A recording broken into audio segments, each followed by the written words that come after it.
Nobody's been better to Puerto Rico than me. I saved Puerto Rico when they had some of the worst hurricanes, really bad. I brought in the hospital ship, the Mercy. I brought in this massive hospital ship. There's nobody, and Puerto Ricans will tell you that, nobody's done more for Puerto Rico than me. They made this one comedian telling one little joke early in the show when nobody had even started going into the arena practically. They made this comedian, and they made the whole weekend, and they took out this gorgeous, unbelievable, patriotic evening, and they sort of stained it a little bit by a comedian that I have no idea who he is. He's a man that was put there by very good people and well-meaning people. He mentioned Puerto Rico, and they made it like a big deal. These are professional people. And I always say, if they would use that genius, okay, because their genius for doing bad is quite good, actually. If they would use that to make America great again, we would have the greatest country. It would be so nice, and everybody would love them. But they don't. It doesn't look like turning that comedian's joke into 3 days of a news cycle actually work.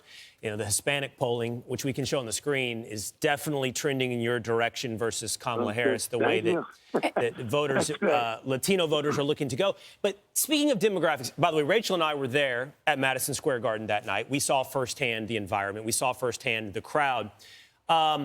They're looking at demographics, Mr. President. They're looking at shaving off. We talked about Latinos. They're looking at women. That, you know, Pete mentioned we were at diners this week. I was in Georgia at a diner, and women talked about the economy, which you were just talking about. But what they want to talk to women about is, I don't know, the Handmaid's Tale. They want to make them think they should be afraid of their husbands. I want you to watch this ad that features Julia Roberts. You can vote any way you want, and no one will ever know.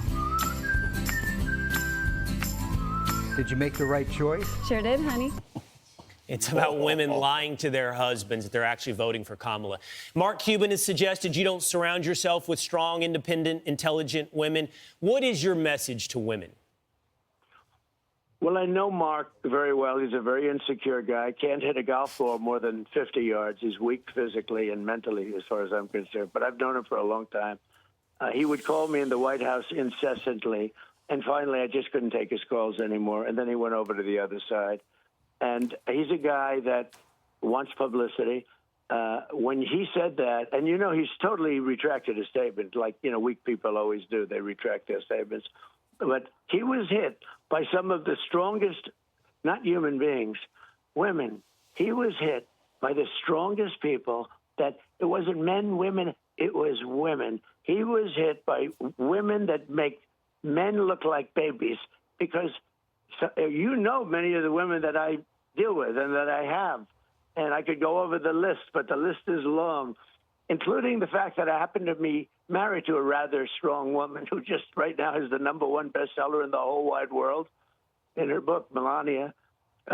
So, no, I've surrounded myself with women. I've given women chances, too. I mean, I had Kellyanne as the head of my 2016 big victory. Susie Wiles is strong. You know, she's the daughter of Pat Summerall, right? Good genetics there. And I have tremendously strong. In fact, I've been actually accused of the other. They said, couldn't you get some women that aren't as strong? I have more problem the other way until Mark Cuban came along. But, you know, Mark, I'm so disappointed at Julia Roberts, because I look, and she's going to look back on that and she's going to cringe that, did I really say that? It doesn't say much for her relationship, but I'm sure she has a great relationship. But the wives and husbands, I don't think that's the way they deal.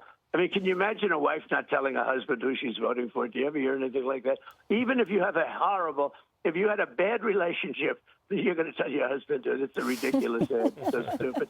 She's going to look back someday and just say, did I really make that? You know, they're into this thing. Look, I'm running against the worst candidate probably ever put up by a major party. She's grossly incompetent. She can't put two sentences together. And you take a look at the 60-minute piece. Seriously, look at the answers she gave. And now we want to see, by the way, whether or not they did that with other answers, and they refused to give us the papers. So we sued them. You know, I'm doing it for the people, but somebody has to do it. ABC is, I've always said, very corrupt.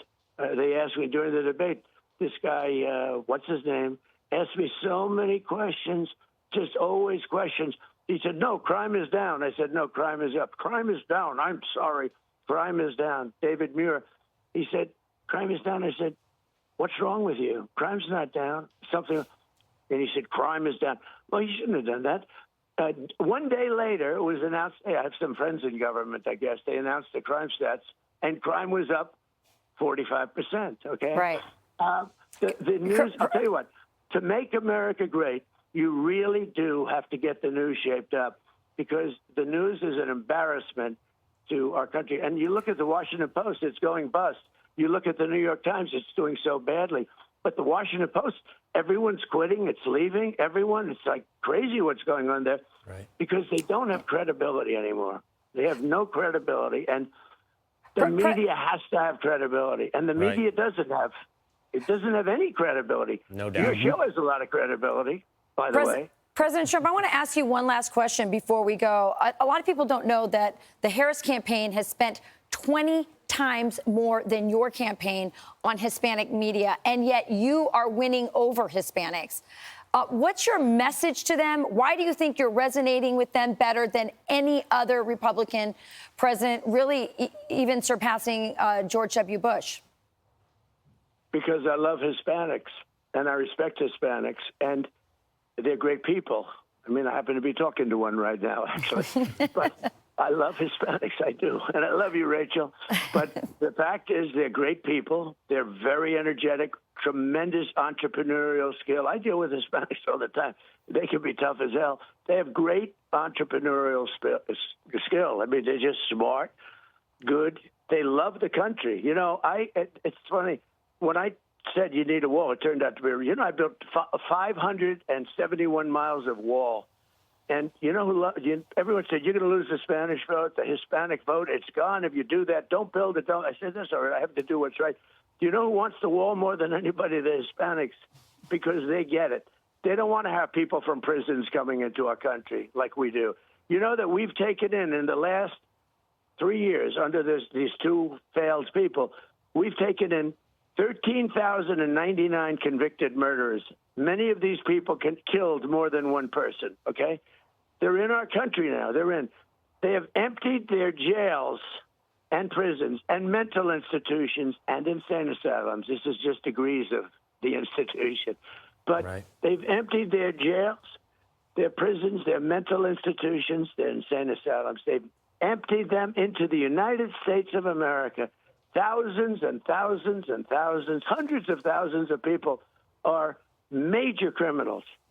And who would do that unless you hate the country or are very stupid? I mean, there's only two reasons. You hate the country or you're stupid. And who would do that to our country? And, you talk about inflation and you talk about the bad job numbers and all of that. The worst job, I'll tell you what, it is a gift to me. I finally got a gift.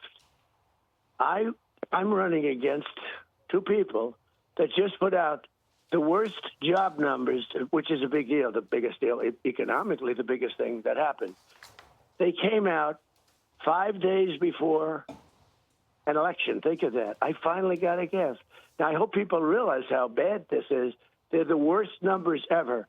But the Hispanic people are incredible people. But I just saw it. I was shocked to see it because Fox never gives me good polls. Never. They should get a new pollster because they're always wrong. But I just saw a poll, I assume it was a Fox poll, where I'm leading with Hispanics. If you go back and look at Mitt Romney, there's another real beauty, by the way. Go back and look at Mitt Romney and what did he have, like 5% of the Hispanic vote or something? And they had me down at, 51 or something, 51, 52%. Mm-hmm. I was substantially leading a Democrat with Hispanic voters. And look at how well we're doing with the African-American population. But there is a number that's going to come up, and they're trying to hold it till after the election, and that's unemployment for black people.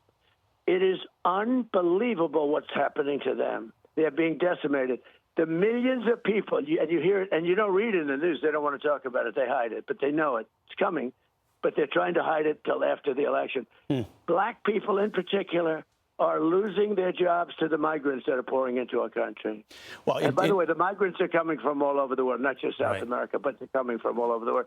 And the black people are losing their jobs. people that have had a job for 20 years, good job, good people. They have a house, they have a mortgage on the house, all that.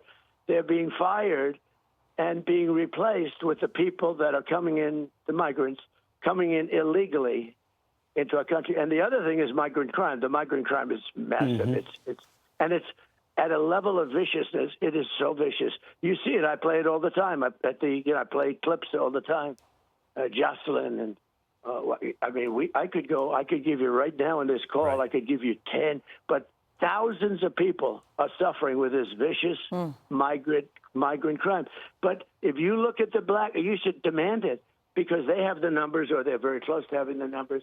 When those numbers come out, and here's the problem, they're going to come out right after the election. They're trying to hold it till after the election. Well, the black jobs are being people with black jobs, black people that are working so hard, and they've had jobs for 20 years. They're being fired, and they're being replaced.